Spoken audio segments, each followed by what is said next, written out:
अस्सलाम वालेकुम KHI news के नाजरीन, मैं हूं आपका मेज़बान अब्दुल वहाब। आज ज़बरदस्त स्टोरी लेके आए हैं जो उम्मीद करते हैं आपको ज़रूर पसंद आएगी।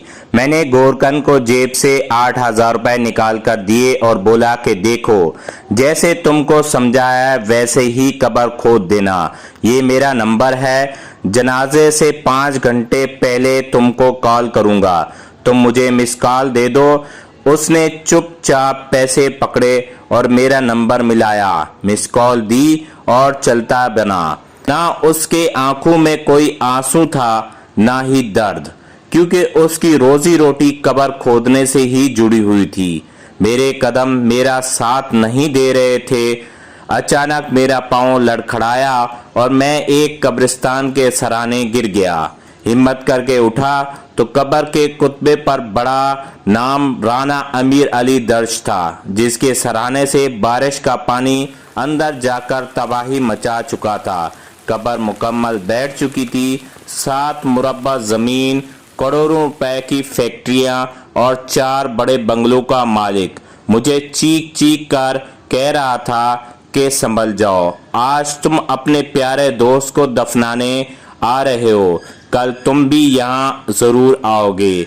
मुझे याद है कि कॉलेज के ज़माने में एक दोस्त की फौतगी हुई थी। खबर मिली तो भागते भागते उसके घर जा पहुंचा। जब सामने उसको सही सलामत देखा तो आंखों से खुशी के आंसू निकल पड़े। तो दोस्त कहने लगा, सुनो, अगर मैं फौत हुआ तो शहर की दुकानें इस तरह खुली ना होती, बल्कि पूरा बाजार बंद हो चुका होता। फिर एक दिन ऐसा हुआ कि वाकई मेरा दोस्त फौत हो गया। उसकी फौतगी पे बाजार में कोई दुकान बंद ना हुई तो दूर की बात है, उसके सगे भाई की भी दुकान खुली हुई थी। जब उसके भाई से पूछा तो कहने लगा, जनाजा लेट है, दूध दही खराब हो जाएगी, मैं जल्दी से उसको बेचकर दुकान बंद करके आता हूँ।